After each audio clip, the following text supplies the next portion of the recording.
Hi friends, this is Miss Jenny from the ARC Daycare and Preschool Ministry. We miss you all very much, and it is a beautiful day outside. So today I'm going to read you two books that you can listen to at home for Easter. So the first one is called A Tale of Three Trees, and it's a traditional folk tale, and in this story it's retold by Angela Hunt, and the illustrations are by Tim Jonk.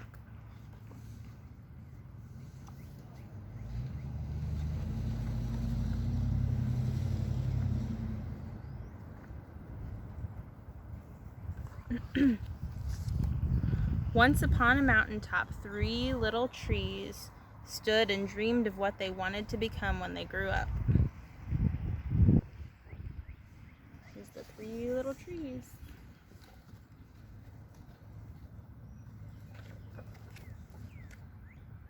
The first little tree looked up at the stars twinkling like diamonds above him.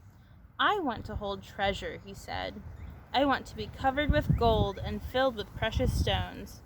I will be the most beautiful treasure chest in the whole world."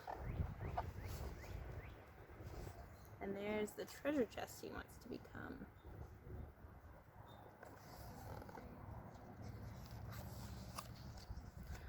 The second little tree looked out at the small stream trickling by its own way to the ocean. "I want to be a strong sailing ship," he said. "I want to travel mighty waters and carry powerful kings. I will be the strongest ship in the world." The third little tree looked down into the valley below, where busy men and busy women worked in a busy town. "I don't want to leave this mountaintop at all," she said. "I want to grow so tall that when people stop to look at me, they will raise their eyes to heaven and think of God. I will be the tallest tree in the world."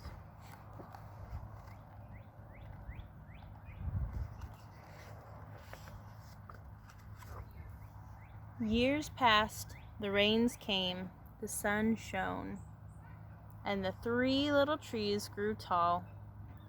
One day, three woodcutters climbed the mountain.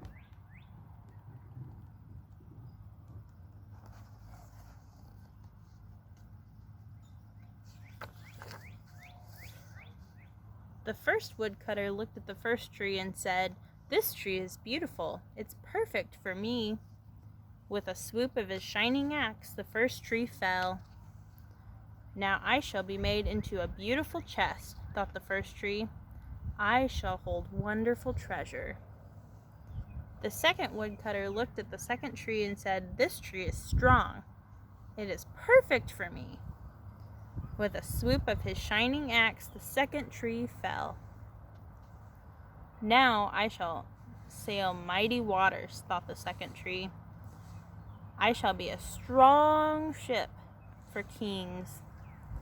The third tree felt her heart sink when the last woodcutter looked away. She stood straight and tall and pointed bravely to heaven.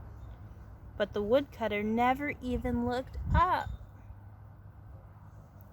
"Any kind of tree will do for me, I guess," he muttered, and with a swoop of his shining axe, the third tree fell.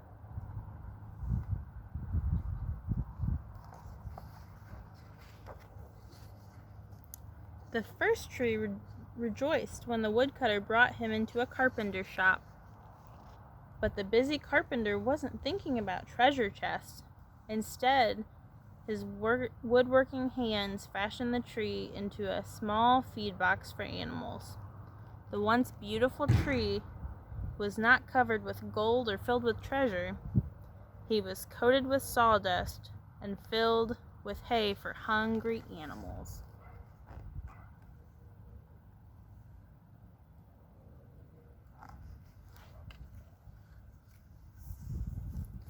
The second tree smiled when the woodcutter took him into a shipyard, but no mighty sailing ships were made that day. Instead, the once strong tree was hammered and saved into a simple fishing boat. Too small and too weak to sail the ocean or even a river, he was taken to a little lake. Every day he brought in loads of dead, smelly fish. Ew.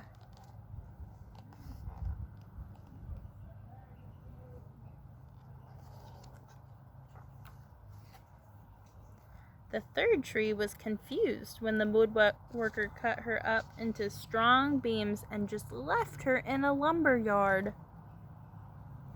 What happened? The once tall tree wondered.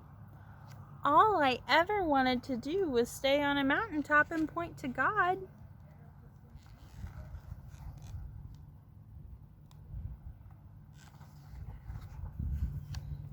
Many, many days and nights passed. The three trees nearly forgot their dreams, but one night the golden starlight poured into the first tree as a young woman placed her newborn baby in the feed box. I wish I could make a cradle for him, her husband whispered. The mother squeezed his hand and smiled as the starlight shone on the smooth and sturdy wood. This manger is beautiful, she said. And suddenly the first tree knew he was holding the greatest treasure in the world. Who do you think that baby is?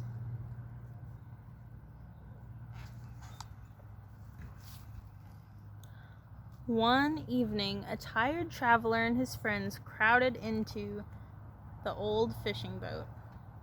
The traveler fell asleep as the second tree quietly sailed out into the lake. Soon a thundering and crashing storm arose. The little tree shuddered. He knew he did not have the strength to carry that many passengers safely through the wind and the rain. The tired man awakened. He stood up, stretched out his arms, and said, "Peace." The storm stopped as quickly as it had begun, and suddenly the second tree knew that he was carrying the King of heaven and earth. One Friday morning, the third tree was startled when her beams were yanked from the forgotten woodpile. She flinched as she was carried through an angry, jeering crowd.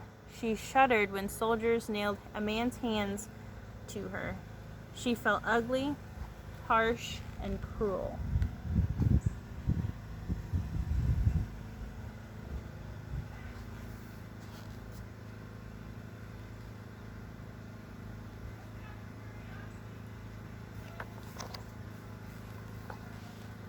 But on Sunday morning, when the sun arose, the earth trembled with joy beneath her. The third tree knew that God's love had changed everything. It had made the first tree beautiful. It had made the second tree strong. And every time people thought of the third tree, they would think of God.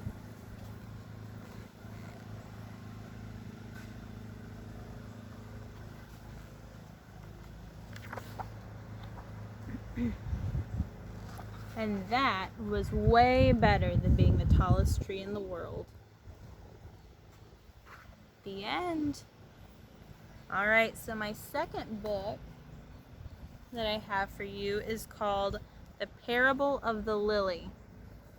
And this book is by Liz Curtis Higgs, and it's illustrated by Nancy Munger. And I read this book when I was a little kid, so I love it very much.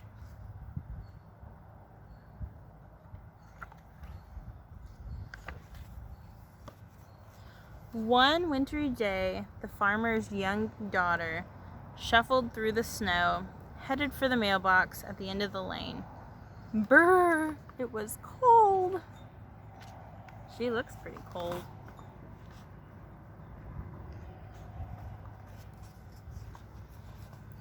She peered inside the mailbox and found a small white envelope. Surprise! It was addressed to her. Dear Maggie, the letter began, I'm sending you a very special gift just for you. Look for it soon. Let's see, she's reading the letter. This is her mailbox and her kitty cat and her puppy.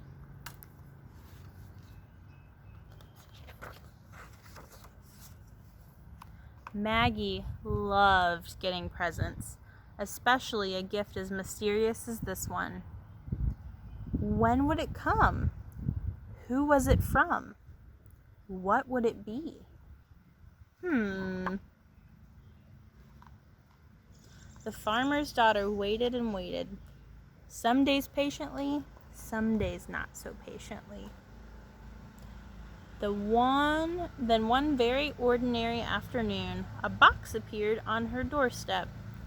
The gift had arrived. There it is.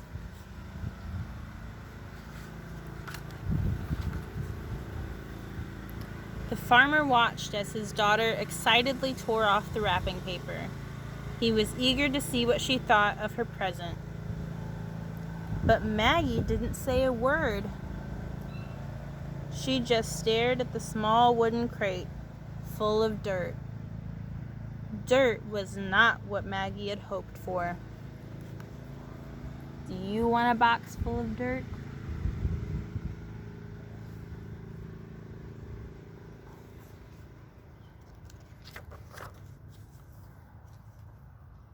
Poking out of the soil was a small piece of paper that told Maggie how to care for her gift. And the paper says, hide in a cool, dark place. Water as needed. When spring comes, bring into the light. Then she knew it must be a growing thing, like a bulb that would someday bloom into a plant. And there's her present.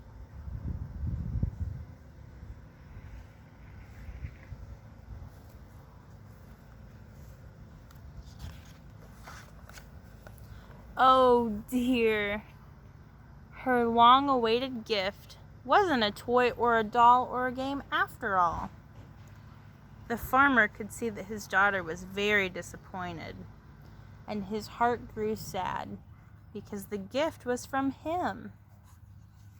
You see, he looks sad. And she doesn't look very happy either, huh?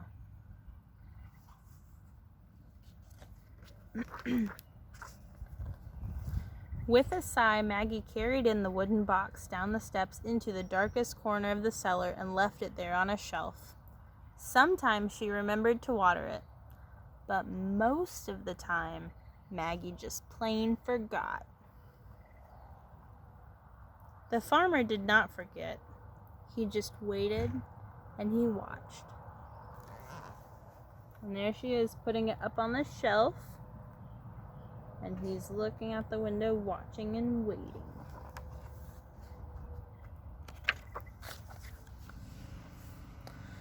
Spring came at last. The air was warmer, and the gray skies had melted into robin's egg blue. Kind of like today. It's beautiful. What a welcome sight the sun was. It was time for the farmer to hoe his garden, getting the soil ready for the seeds that filled his pockets. And there he goes. He's working out in the garden because it's beautiful and it's springtime. Maggie wanted to help, so she marched down to the cellar steps to get her own Maggie-size gardening tools. And that's when it happened. Searching for her toolbox in the darkness of the cellar, Maggie knocked over the forgotten crate of dirt off the shelf. Crash! The crate splintered into pieces. Soil was everywhere, and the flower bulb that rolled onto her feet showed no signs of life. And there it is. She knocked over the box of dirt, and then that is the flower bulb that she was talking about. What a mess! Maggie was mad at the box, and she was even madder at herself. She swept up the dirt and threw away the broken box, grumbling under her breath. And that ugly old flower bulb, She tossed it out the cellar door, never to think of it again. Until, there she goes, she's throwing it. Ah! She's so mad right now, huh? On Easter, Maggie woke up earlier than usual. A warm breeze blew through her bedroom window, and the chirping birds seemed to call her name. Still dressed in her nightgown, Maggie tiptoed out into the garden. She was hoping to find some daffodils or tulips to decorate the table for Easter breakfast. Those are some pretty flowers, huh?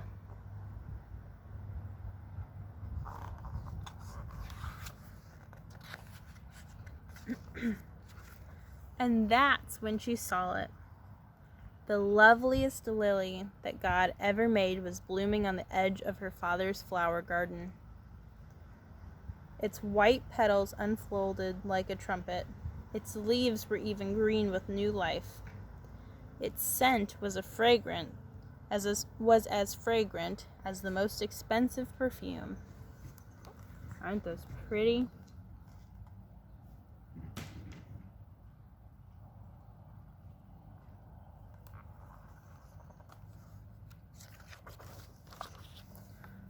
Maggie knew all at once what had happened. She didn't know whether to laugh or cry or shout with joy. So Maggie did all three at once. "Wake up, everybody! Wake up! Come see! The gift is alive!" Her family hurried out into the garden. They couldn't believe it with their eyes. So much beauty from such an ugly box of dirt. Look how happy she is.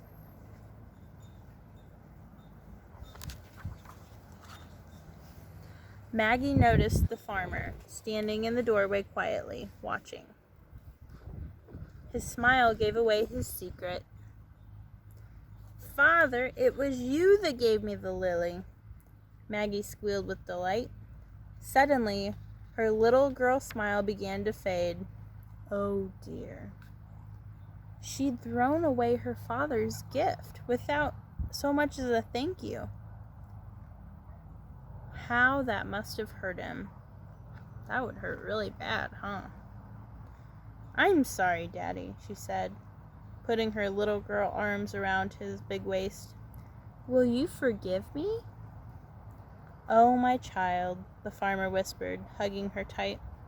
"That's what Easter is all about." And that is what Easter is about. I'm sure you all are very excited because Sunday is Easter, and that is awesome. Even though we don't get to go Easter egg hunting, we're excited because Sunday means that Jesus is alive, and he's alive every day. And on Easter, we celebrate that. So before we go, I want to show you my flowers that are starting to bloom, and they're just now starting. So they're not all there yet, but they're pretty. And they smell really good too. So this week, why don't you go see if you can find some flowers outside. Maybe take some time to smell them because they smell wonderful. Unless you're allergic, then you shouldn't do that. But yeah, I hope you all have a happy Easter, and I look forward to seeing you soon. Bye, guys.